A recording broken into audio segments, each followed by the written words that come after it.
I feel like this is such an important conversation because too many people are trying to like constantly, they're hemorrhaging and they're trying to like not be hemorrhaging, but they feel like what the thing is that they use to like stop the bleeding is also the thing that you use to live your long-term life. And like, I Yeah, think no, that's triage is not long-term care. Mhm. And Yeah. yes, you can't constantly triage your fibromyalgia. Like eventually you have to be managing your fibromyalgia. Perfect example. Yes. Oh my Yes. God, I love that. Okay, so I want to ask you, I'm actually going to, just because I'm curious about all these things. So the Right. first thing I was curious about is like when I look at you now, like, I mean, you look like you've got it all together. Like, I'm like, oh my God, life goals, you know, and I know that other people are looking at the same thing and feeling the same way. And later on, I'll ask you more about your later journey, but I'm really curious to know, like, you weren't always this time organized, right? Like, so Good can you Lord. tell me, I want to know about Megan before all this happened. Yeah. So tell me about Megan when you were feeling like, mental clusterfuck, like there was just so much going on. Yeah. So there's kind of like the three Megans prior to this one. So there's childhood Megan. So don't worry, this isn't like this deep dive. Hey, I said I wanted to know everything. So But I think it's important for people to understand, because I say this over and over again. Time management is a learned and teachable skill. You're not stuck with, I was either born this way or I wasn't. I was not born this way. So my mom, I had her on my podcast once a while back to prove to everybody that, because they thought I was lying. And she said, and her exact words were that if procrastination had been an Olympic sport, I would have been a multiple time gold medalist. And I was a borderline hoarder, like true, legit hoarder. So that was early Megan. Then it was kind of like Briar Rabbit. I landed a job in technology. It was not what I went to school for. I was a math major. Now I do love puzzles. Always love like jigsaw puzzles, logic puzzles. Like I unwind with a really good logic puzzle and something hard to figure out. And I've always loved that. So that I think has leaned into my love of how do we solve this problem of all, how do we put the puzzle together? I've got to do all these things, but I only have this much time. How do we fit it together? Okay. So in the course of my career, I spent over 20 years in the IT space. It's called a software quality architect, which just means I'm a really big nerd. But ultimately was to go into software teams that were in chaos and throw away the way they were currently doing their work and build better systems and processes so that they could get their products out the door better, faster, cheaper. Got it. And over the course of that career, I have had multiple very nerdy certifications, programs I've been through. Anyone listening is into the whole like lean movement. I was a black belt in Lean Six Sigma. Nice. So yeah, so I mean, I've got some like corporate chops behind knowing how do you look at this massive beast and get it optimized. So truth be told, I was feeling pretty good about myself. I applied a lot of what I learned to my life, but I was a single woman. And then eventually that had a dog, right? How full was my life? There was work, there was home, occasional dating. Like there just wasn't that much to juggle.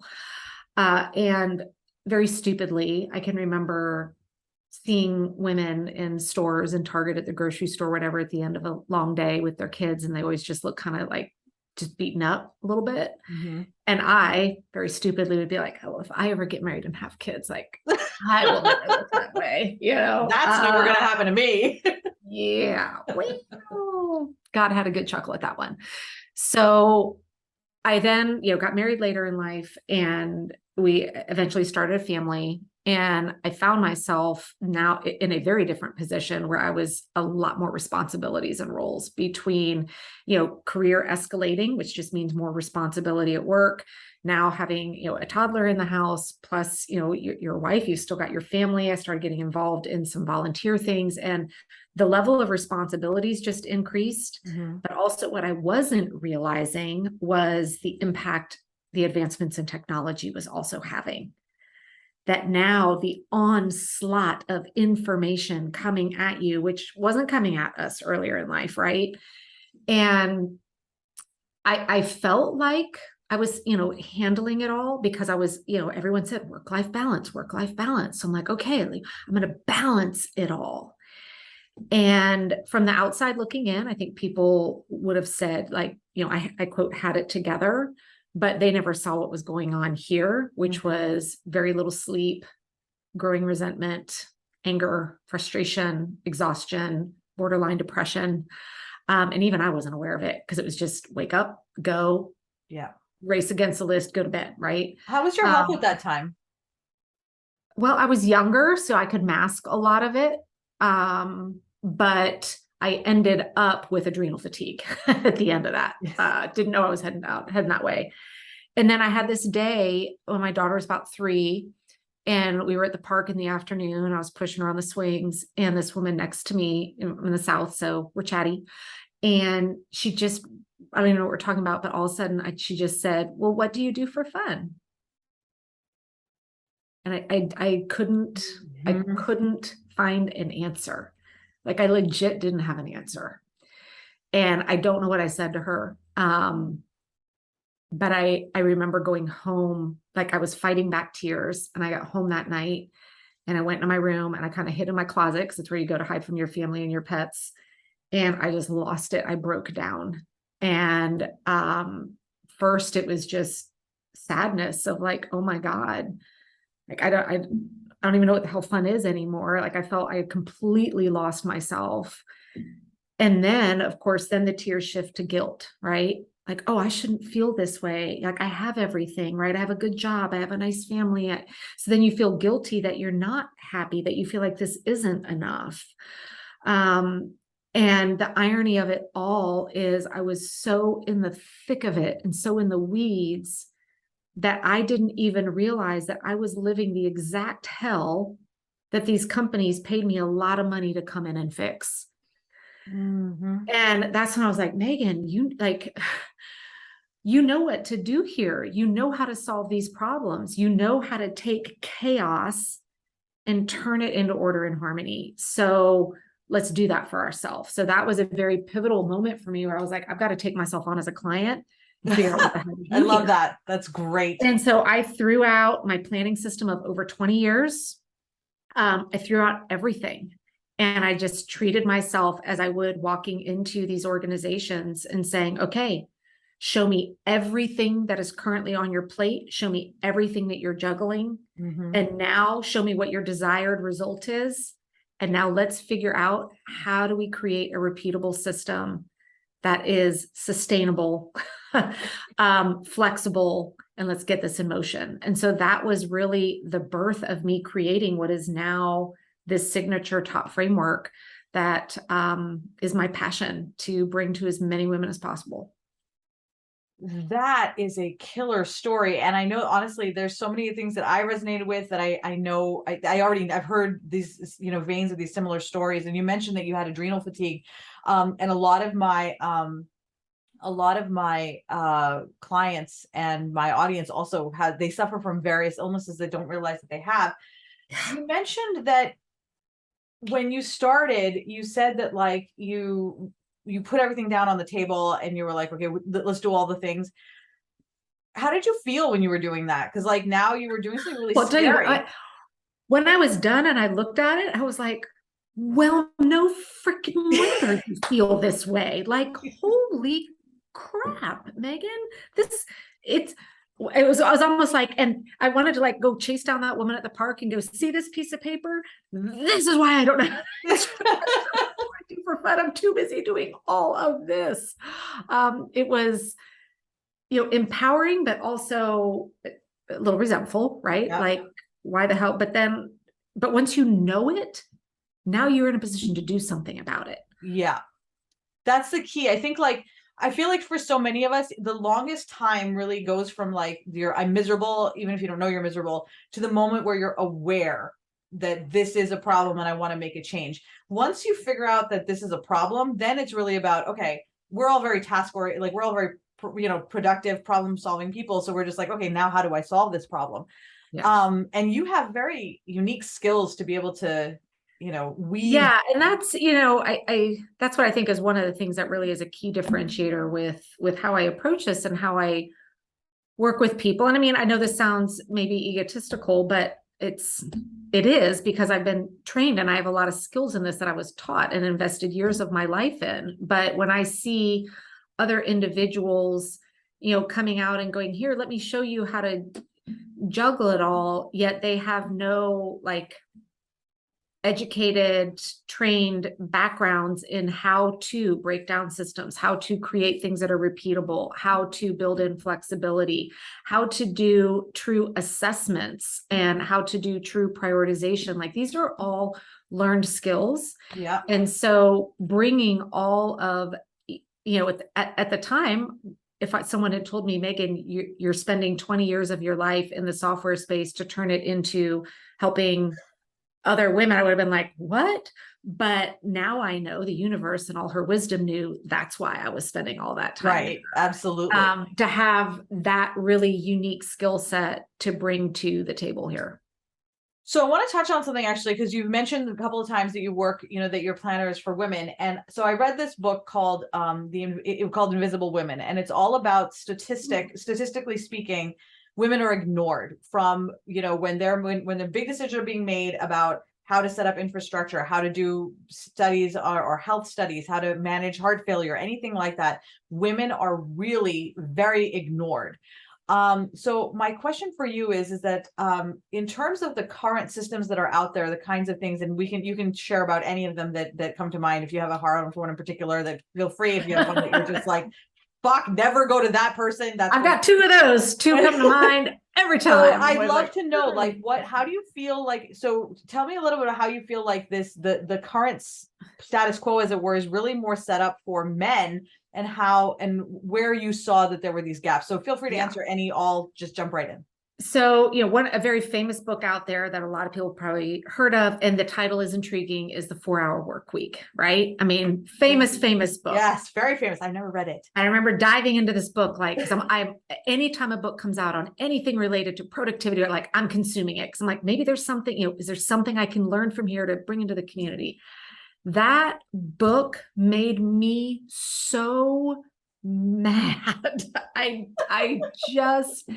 Now, full credit. I mean, are there some interesting takeaways, food for thought? Like, how often do you really need to look at email? Sure. Mm-hmm. But what I want to do is say, okay, because the premise of it, I mean, here is a man with no significant other, no children, no ties to any other physical human being at all but himself, who gets to go when and where he wants, who has no personal or emotional responsibility to any other human being, and is out there telling us all how we can just stop doing all these things to get it down to a 4-hour work week. Well, what woman that carries the emotional, whether you're a mom or not, what woman who carries the emotional load, the emotional connections for our parents, for our significant, like even just having a significant other in your life. I mean, he even shares in the book, I don't waste my time with keeping up on politics. I have my few trusted friends, and I call them at voting time and they tell me who to vote for. That just seems like bad advice. Right? So that I was like, oh, what a very male self-centric view of time management. So that I hate that book. And also able-bodied, because anyone who is sick can't do that. So it's also a very able-bodied perspective. 100%. You have to be very healthy. And because he does share about how hard he had worked to get to the point of now he travels the world and has no home and whatever. Now, one of the leading, there's like two kind of leading planner communities, and one I like, one I don't. One of the big planners out there that I think really highlights the invisibility of women as well is the Full Focus Planner, Michael Hyatt's system. You did a video on that. Yes, so I've just started a whole planner review series, and his was the first I did. I'm doing another one now, and I think it's an interesting juxtaposition between the two.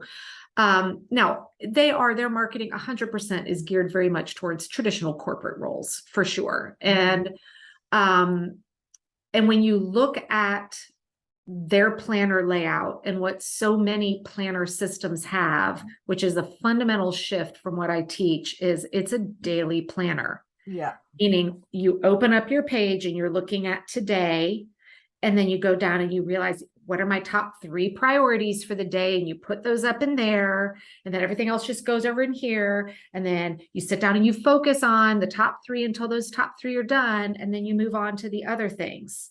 Well, what about the other 175,000 things that you are juggling that day that are also important, but may not fall in the top 3? I don't see any space in there that is recognizing the integration that women need in planning in terms of personal and work and emotional and tangible, and how like we have got to be able to recognize all of those and have a system that supports that. So there are days in my week where I'm not working on any of the things that I would say are my top 3. And that's done by design. And it helps me be really efficient. So if I'm being forced into that system, all I'm going to do is copy stuff over from day to day to day. Oh, I've done that. And let's face it, men and women are different. Men are more in the moment, in the right now. You know, my husband and I both work from home. I know for a fact, and this isn't a male bashing. We're just, our brains are wired differently. When 11 a.m. rolled around this morning, I would say with pretty sheer confidence, he wasn't going, okay, I know our daughter's about to have that test that she was nervous about. I wonder how it's going. You know, he's in the zone. I've got all of that swirling here all the time. And so to try and force a very masculine style, we live in the here and now, and we transition from one to another, and we are never in more than one role at a time, doesn't work for women. It just doesn't. So that's super interesting. So let me ask you something then, because like you were talking about doing daily stuff and you put these things on your day and we move things from day to day. Let's I remember doing that. Like I'm like, if I could have a penny for every hour of my life, I rewrote the same task. I know 25 times. Like I could have retired at the age of 30, right? I actually have a couple of questions about that. My first question is that, so when you do it that way, right? Like it does seem like it would set you up for like, because at this point when we're talking, you and I both know that there are things that you put on your calendar that you know you're just going to move into the next day eventually, but you do it in the hopes that you're going to actually do it today. And I feel like that sets you up to feel like a failure, like every time 100%. you look at your calendar. So like 100%. Like, so how do you navigate that? So this is why I hate daily planners. And I tell everybody, like, I'm the first to admit, you don't have to use my planner to use my planning system, but you cannot use a daily one. So there are plenty of good ones out there, but there are sadly more bad ones than good. So this is why the heart of everything I teach is how to do weekly planning. So I only use a planner where I am looking at the whole week, and it needs to have the hours next to it, not one of those planners where it's like Monday, blank rectangle, Tuesday, blank rectangle. So that instead, and I like to do my planning on Sundays. You don't have to do it on Sunday. You can do it on Friday, whatever. But what we're doing is we are looking at the upcoming week holistically, the big picture.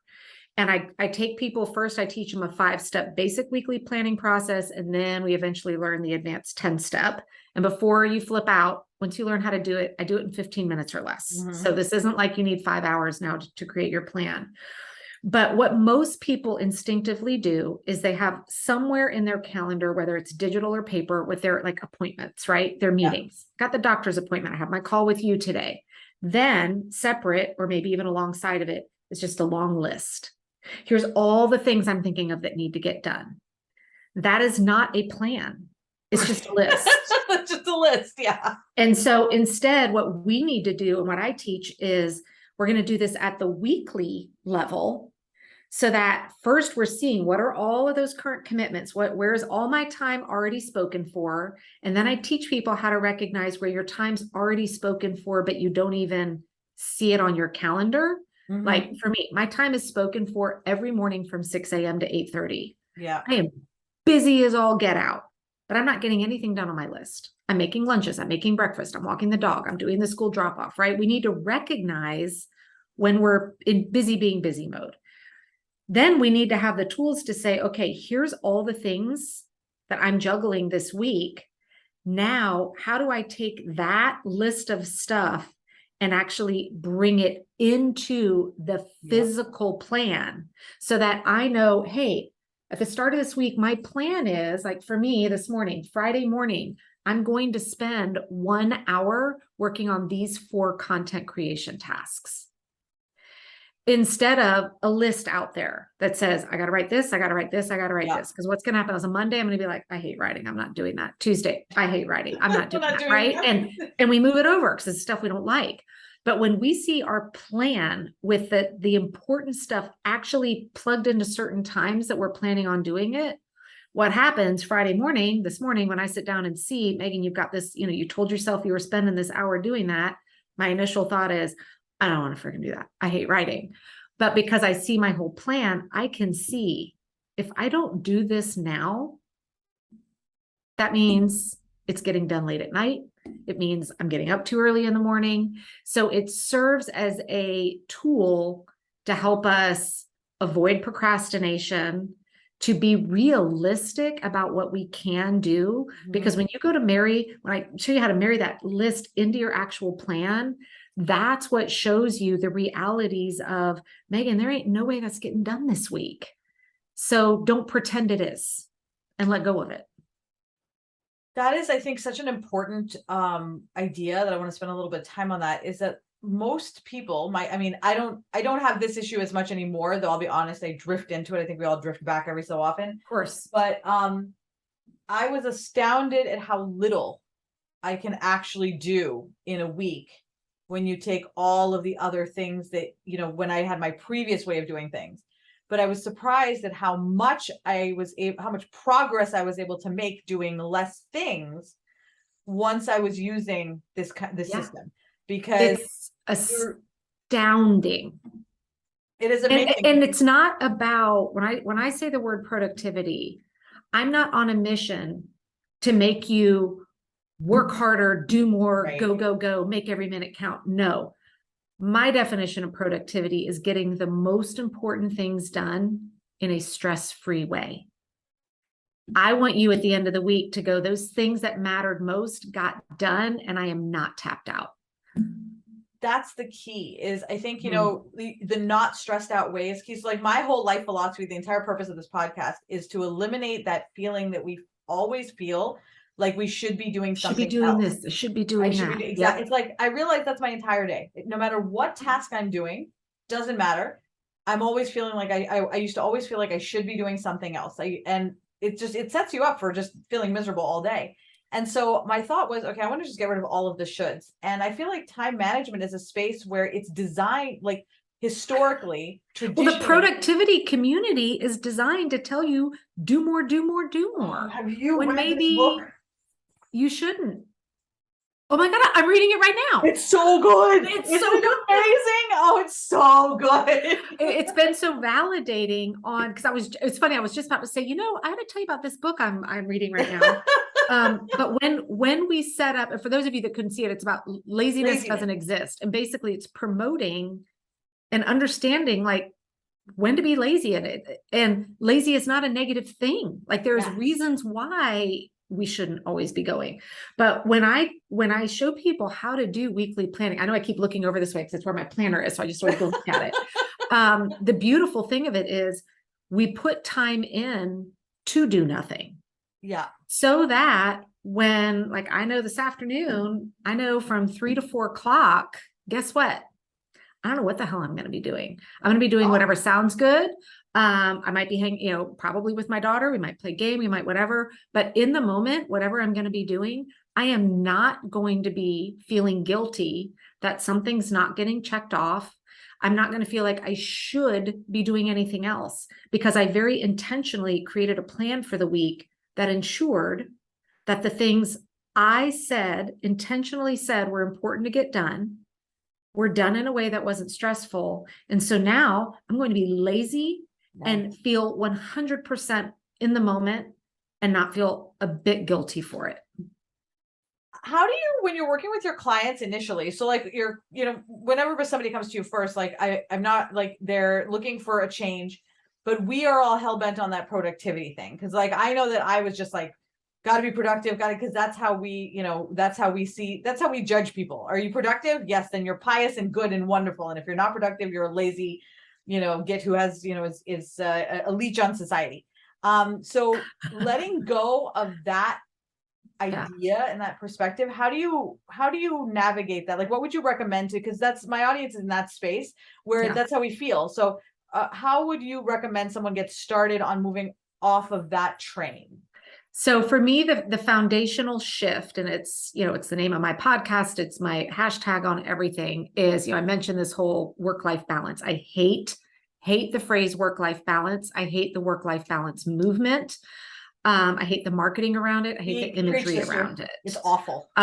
Because think about what's happening, and this is what we're all doing in order to be productive. We're going to balance it all, which is meaning everything's equal. Everything's equal. And so that's what we're trying to do with our day. Well, if I spend an hour on this, then I better spend an hour on that, or I better spend an hour on that. Or my personal favorite are all the images. Like if you Google work-life balance images, you'll see like the woman at her desk, of course, looking like top notch with the baby, like the maybe 9-month-old there at her desk with her laptop, and she's smiling and the baby's content. I'm like, who the hell's life who has that life? Because the only time my daughter was ever like at my desk with me, I tell you what, I looked like a train wreck and neither one of us were smiling, like for sure. I know that for a fact, but that's what they're showing balance is. Yeah. You're serving multiple roles simultaneously all day long, where you see like the woman, there's this whole ad I've seen recently of the gal that's obviously caring for her elderly parents, but you see her like navigating work calls while cooking dinners for her parents, right? Because she's balancing it. Oh my God, I got could it all for hours. But the shift I want people to make is to say, no more balance. What we need to create is work-life harmony. Yeah. And when we think about harmony, the easiest way I can describe it is just music, right? We think of music creating beautiful harmony. If you were to look at like an orchestra, a symphony orchestra on the stage, or even your favorite band, right? And you're listening to music that sounds amazing. If you go look at all the musicians there, everybody is not getting equal balanced playtime, right? I mean, sometimes there's a drum solo. Sometimes only the violins are playing and the cellists aren't. Some, it ebbs and it flows. And some songs, there might even be an instrument that's not even used at all. But what we're hearing is absolute beautiful harmony. And so when we can release this burden of, I have to be everything to everybody all the time, and I call it the 3 Ps of work-life harmony, and lean into what I call being present, being proactive, and being purposeful. And so present meaning whatever moment you're in it. So you're not, trying to do the work call while also cooking the dinner for the parents, while also like whatever you're doing, just do it. Now, full disclaimer, you may not love every minute of it, right? Like maybe you're trying to be fully present with your kid and yet you've just played Candyland for the 98th time. And for the love of God, it's the last thing you want to be doing. I get that, but you're still in the moment.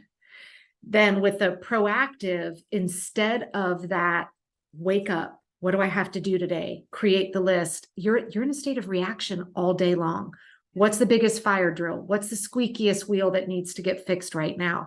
It's exhausting. So we want to shift that to being proactive, to where when we wake up, instead of asking the day, what am I doing today? We're telling the day, here's my plan.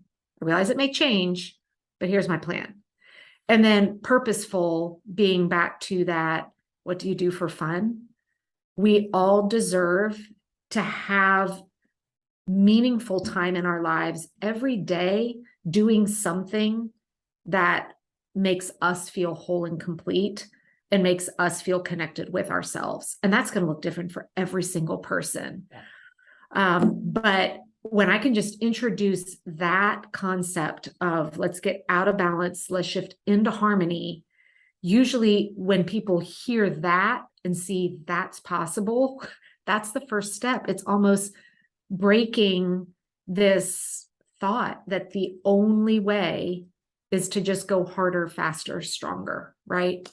That is, I think I love the framework. I love the language you use there. You're breaking the idea, because that's actually one of my biggest, this is what I'm just obsessed with this, is that I feel like if you look back on the last, say, 20, 30, I keep saying 20 years ago, like that was the 50s, but it wasn't. It's like 70 years ago. I know, we're getting older. I know, right? I was like, wait a minute, 20 years ago was then, that was not the right time. Yeah. When you go back to like the 60s and the 70s, a lot of these ideas that we are conditioned with were like taught to us as if it was just, this is just how it is.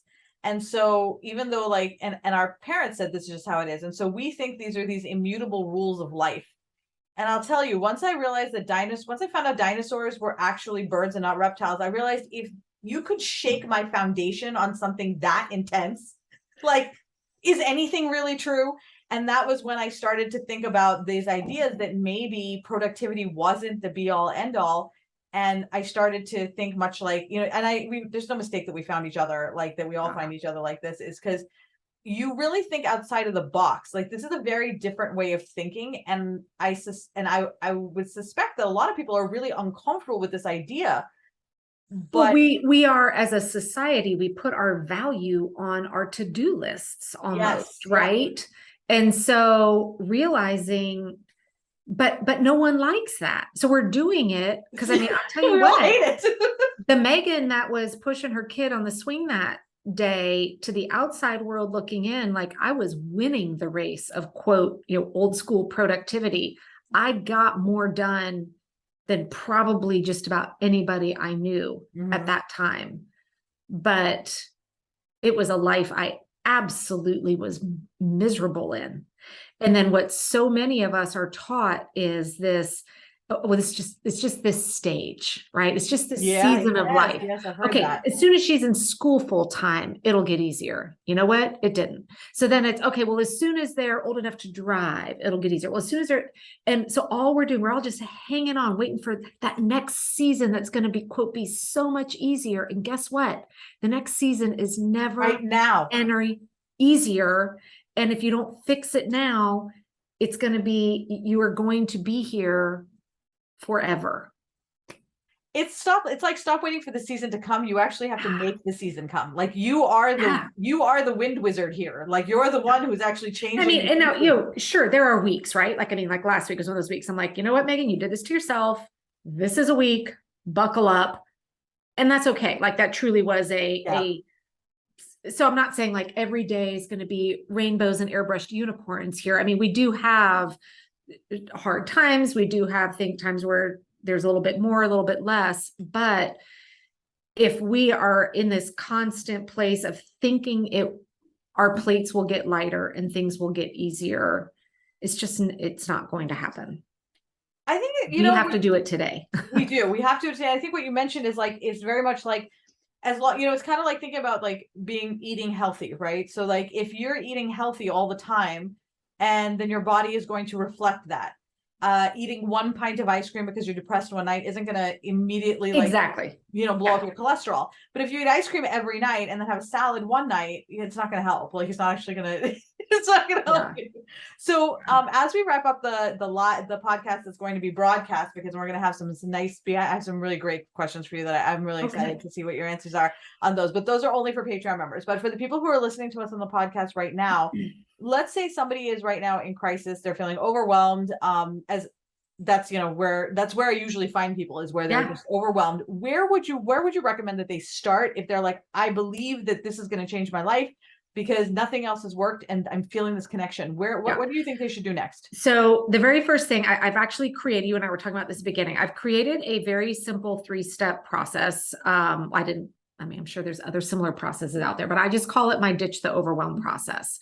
And anytime someone comes to me that is truly like either paralyzed in inactivity because they're so overwhelmed, they don't know where to start, or they're in that race of just like, I just feel like I can't catch up. I just feel like I can't catch up. I'm, behind every single day. I've got a cheat sheet out there. You can just go to theworklifeharmony.com and grab my free Ditch the Overwhelm cheat sheet. Now, I want to give this to you with a caveat. This is to help you get unstuck for the next, 1 to 10 to 14 days max. What I show you in there is not a long-term, sustainable, freeing planning system. It's the first step to get you back in motion, to feel a little bit lighter, and to see, oh my God, there's a way out. So I start you there, and then I will give you a bunch of resources. Ultimately, what we want to shift you into is this style of weekly planning that is proactive, that lets you be present, that brings purpose back into your life again. But that is a great place to start if you're just like, I don't even know where to start. I downloaded it, I looked at it, I was like, this is exactly, like when I looked at it, it's exactly the path that I used, and that I've never seen it codified like this, and I really enjoyed it because I thought to myself, you know what, if somebody was to come to me and say that they're overwhelmed, this is exactly what I would send them, because it creates such a instant clarity that it's really like a quick win, so that you're now not feeling like you're drowning. So you're like, okay, I'm good. I can. It's a life raft. It's a life raft, but it's not a boat you can live on. And I'm always the first to admit, I do this for a living.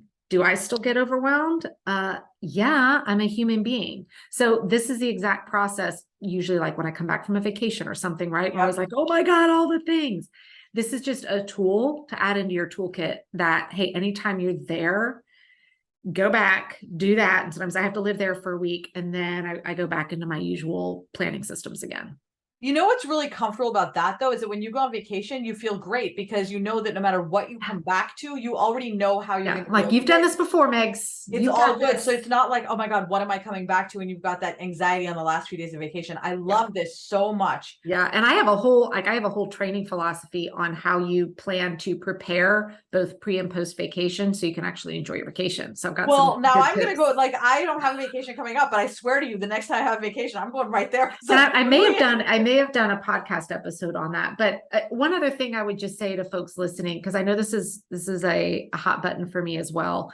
There are, I am obviously not the only woman in the universe sharing time management and strategies and all of that. But I do want to tell you, I am someone who's in the trenches day to day. I do not have a staff. I do not have a full-time housekeeper. I do not have a caregiver. I do not have that. And I know sometimes it's been hard. It's been a hard pill for me to swallow to try and learn from someone when I'm like, but you have a full-time nanny and you have a driver, and they're open and honest about it. And they're like, yeah, get help. I recognize, just as like, I'm not in a position to go hire 5 full-time people to take all of the burdens off of my plate. So I just like to let people know, like, I am the primary caregiver. I do school pickup and drop off. I am packing the lunches. I am volunteering at the school. Like I'm in the weeds of day-to-day real life living in here with you. And so please know that everything I teach comes from that place. And you're not going to hear me say, oh, well, just go hire a full-time housekeeper as the solution to your overwhelm. That I know a lot of people who will actually appreciate that, because I definitely have seen that. I've been given this some advice. There's actually quite a few time management coaches out there who will actually say, yeah, it's no problem to manage your time, just go hire people. And you're like, okay. Well, the money tree I planted isn't quite blooming. So what can I do today? Right. I love that. And I think that that's actually so important, is because it makes it very relatable that you're not like, it's not like I figured this out. Now I've run off and I've got my whole staff. I'm doing this day to day. And like, so people, it's very helpful, I think, for people to learn that way. Yeah. There is so much more to learn from Megan, everyone. Like there's so much more. And the questions that I have after this are really going to help you dig into some of the more nuanced challenges you may face when you are looking at time management. But in the meantime, I want to recommend that you head over and download her Ditch the Overwhelm sheet, because I guarantee to you, it is going to completely change your life.